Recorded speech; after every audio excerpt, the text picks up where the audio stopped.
जो मोक्ष प्रदान करने वाले हैं, जो परम ब्रह्म वेद स्वरूप हैं, ईशान दिशा के ईश्वर और सबके स्वामी हैं, वाणी ज्ञान और इंद्रिय से परे हैं, कैलाशपति हैं, विकराल हैं, महाकाल के भी काल हैं, कृपालु हैं, गुणों के धाम हैं, संसार से परे परमेश्वर हैं।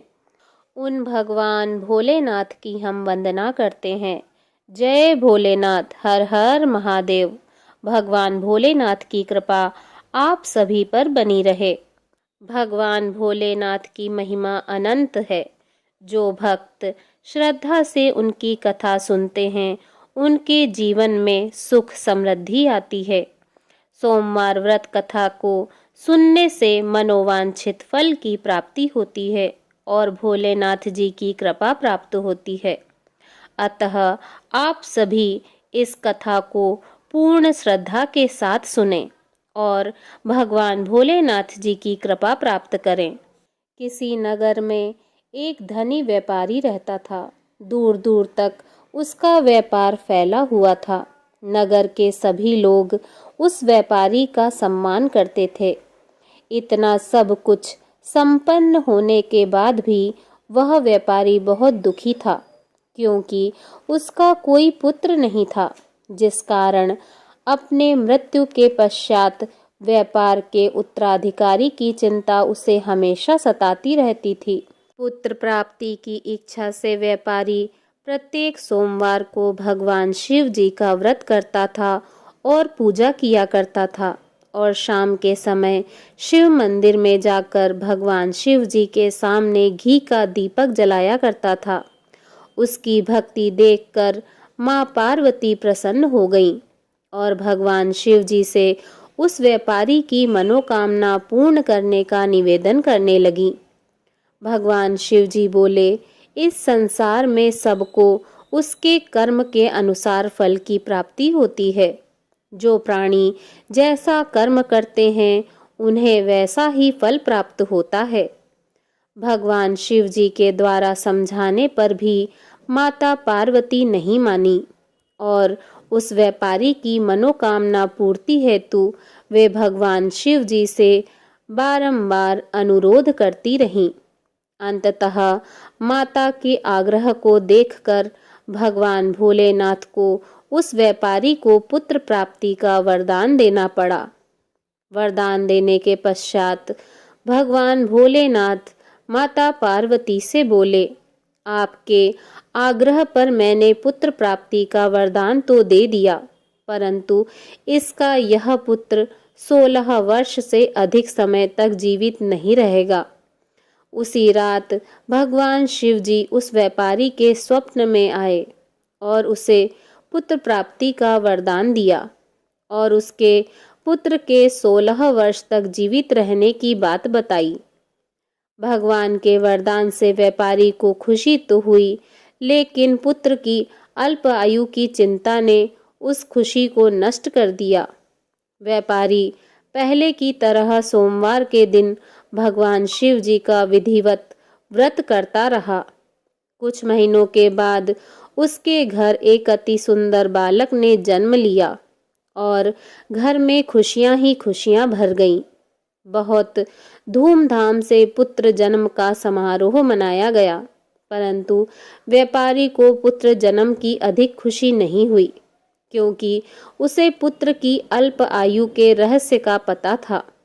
जब पुत्र 12 वर्ष का हुआ तो व्यापारी ने उसे उसके मामा के साथ पढ़ने के लिए काशी भेज दिया। लड़का अपने मामा के साथ शिक्षा प्राप्ति हेतु चल दिया। रास्ते में जहाँ भी मामा भांजे विश्राम हेतु रुकते, वहीं यज्ञ करते और ब्राह्मणों को भोजन कराते। लंबी यात्रा के बाद मामा भांजे एक नगर में पहुँचे। उस दिन नगर के राजा की कन्या का विवाह था, जिस कारण पूरे नगर को सजाया गया था। निश्चित समय पर बारात आ गई, लेकिन वर का पिता अपने बेटे के एक आंख से काने होने के कारण बहुत चिंतित था। उसे भय था कि इस बात का पता चलने पर कहीं राजा विवाह से इनकार न कर दे, इससे उसकी बदनामी होगी। जब वर के पिता ने व्यापारी के पुत्र को देखा तो उसके मस्तिष्क में एक विचार आया। उसने सोचा, क्यों न इस लड़के को दुल्हा बनाकर राजकुमारी से विवाह करा दूं। विवाह के बाद इसको धन देकर विदा कर दूंगा और राजकुमारी को अपने नगर ले जाऊंगा।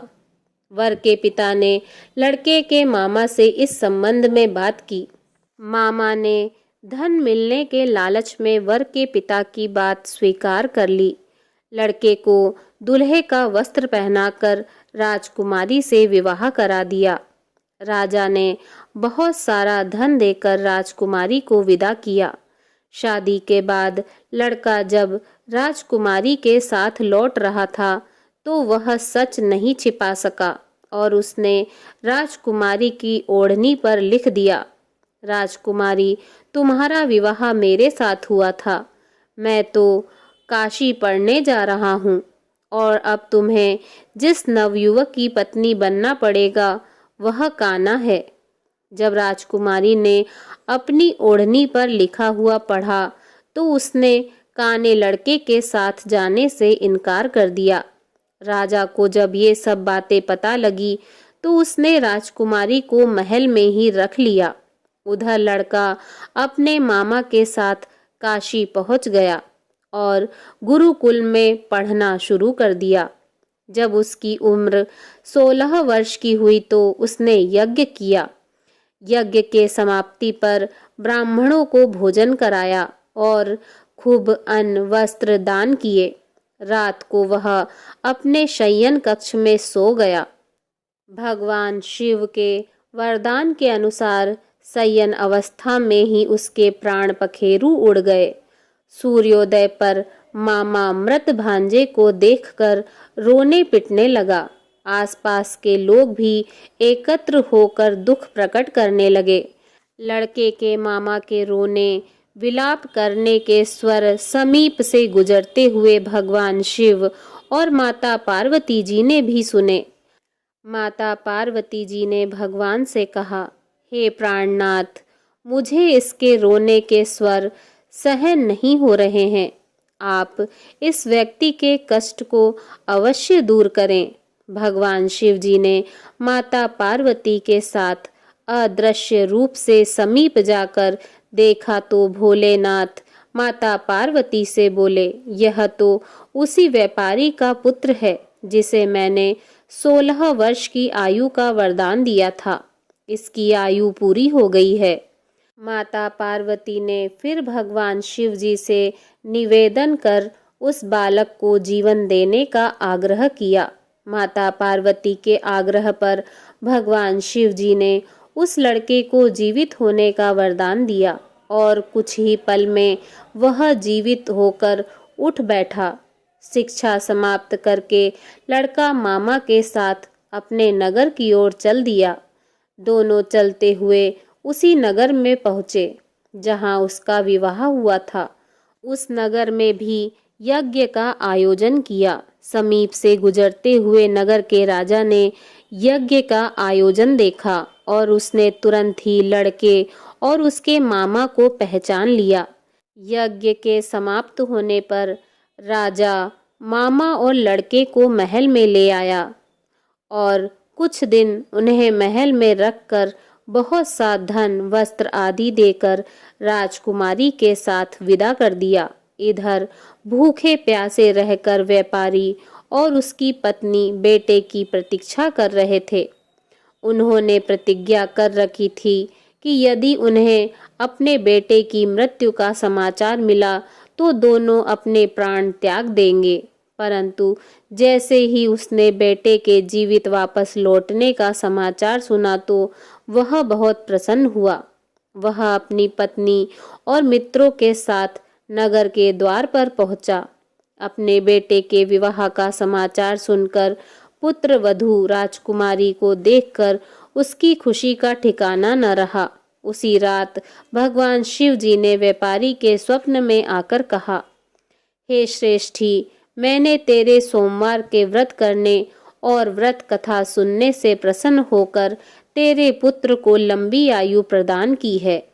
पुत्र की लंबी आयु जानकर व्यापारी बहुत प्रसन्न हुआ। शिव भक्त होने तथा सोमवार व्रत करने से व्यापारी की सभी मनोकामनाएं पूर्ण हुई।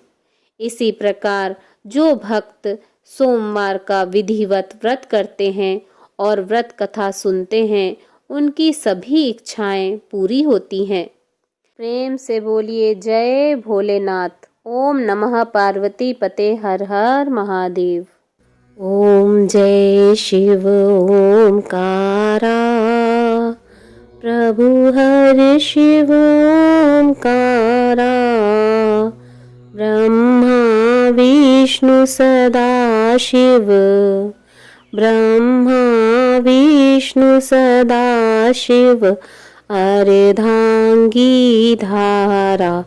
ओम जय शिव ओमकारा, एकानन चतुरानन, पंचानन राजे, स्वामी पंचानन राजे, हंसासन गरुणासन, हंसासन गरुणासन, वृषवाहन साजे। ओम जय शिव ओमकारा, दो भुज चार चतुर्भुज, 10 भुज अति सोहे, स्वामी 10 भुज अति सोहे, त्रिगुण रूप निरखते, त्रिगुण रूप निरखते, त्रिभुवन जन मोहे। ओम जय शिव ओमकारा, अक्षमाला वनमाला, मुंडमाला धारी, स्वामी मुंडमाला धारी, चंदन मृग मद सोहे, चंदन मृग मद सोहे, भोले शशिधारी। ओम जय शिव ओमकारा, श्वेतांबर पीतांबर, बागांबर अंगे, स्वामी बाघांबर अंगे, सनकादिक गरुणादिक भूतादिक संगे। ओम जय शिव ओमकारा, कर के मध्य कमंडल, चक्र त्रिशूल धरता, स्वामी चक्र त्रिशूल धरता, सुखकारी दुखहारी, सुखकारी दुखहारी, जग पालनकारी। ओम जय शिव ओमकारा, ब्रह्मा विष्णु सदा शिव, जानते अविवेका, स्वामी जानते अविवेका, प्रणवाक्षर में शोभित, प्रणवाक्षर में शोभित, ये तीनों एका। ओम जय शिव ओमकारा, त्रिगुण स्वामी जी की आरती जो कोई नर गाए, स्वामी प्रेम सहित गाए, कहत शिवानंद स्वामी, कहत शिवानंद स्वामी, सुख संपत्ति पाए। ओम जय शिव ओमकारा, ओम जय शिव ओमकारा, स्वामी हरे शिव ओमकारा, ब्रह्मा विष्णु सदा शिव, ब्रह्मा विष्णु सदा शिव, अर्धांगी धारा। प्रभु जय शिव ओमकारा। बोलिए भगवान भोलेनाथ की जय। ओम नमः पार्वते पते हर हर महादेव शिव शंभु।